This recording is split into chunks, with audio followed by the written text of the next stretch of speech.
Yevgeny Prigozhin's aborted mutiny in Russia was the monster acting against its creator, the EU's foreign policy chief has said.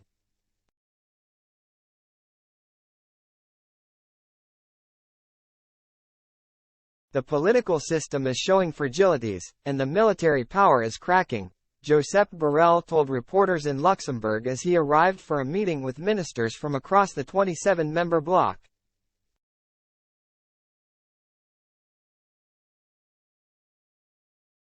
Wagner Group mercenary forces under Prigozhin seized control of military headquarters in southern Russia and began to move towards Moscow on Saturday before suddenly heading back to eastern Ukraine after a deal with the Kremlin.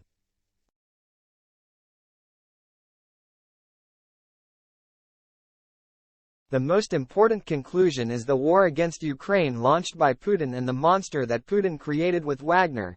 The monster is fighting. The monster is acting against his creator, Borrell said.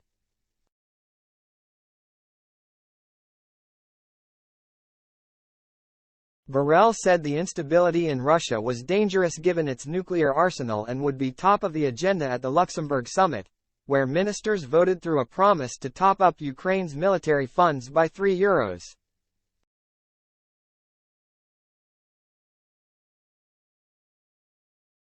£5 billion, £3 billion. After the day-long summit, Borrell said the EU's view of the future of Russia had changed in the wake of what he described as an armed insurrection.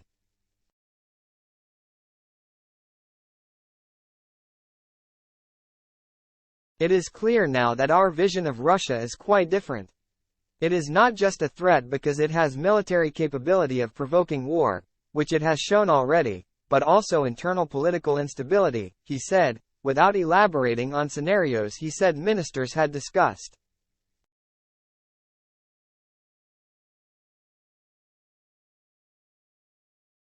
Certainly it is not a good thing to see that a nuclear power like Russia is going into a phase of political instability, he said.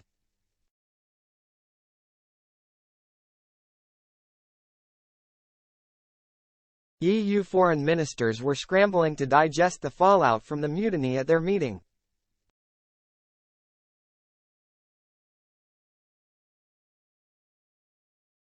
The German foreign minister, Annalena Baerbock, said Putin was destroying his own country with his brutal war of aggression in Ukraine.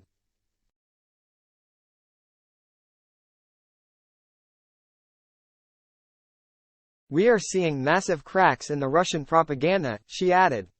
Baerbock said the EU would focus on helping Ukraine in its fight to let its people live in peace and freedom.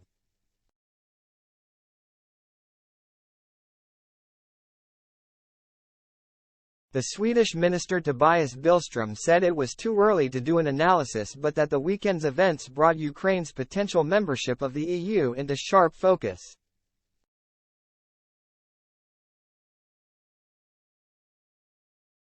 The most important thing was supporting Ukraine so it could win back its territory, he added.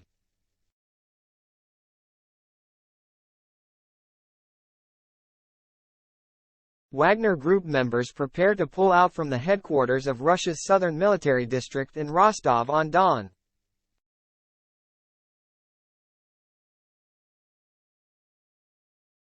The Wagner uprising, 24 hours that shook Russia. Read more. We will have a good opportunity to sit down and talk about the future policy with regard to Ukraine, when it comes to EU integration, Billström said ahead of the summit.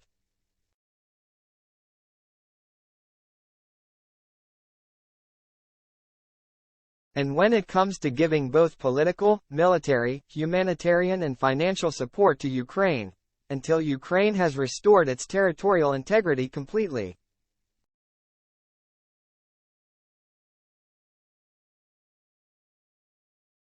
Finland's new foreign minister, Elina Valtonen, said, "It's too early to tell where this will lead to."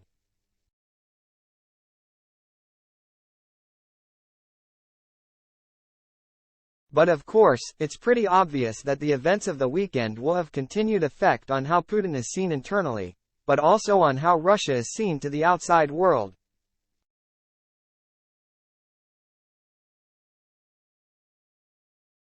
It is common for authoritarian states that everything seems to be very stable until one day, nothing is stable anymore.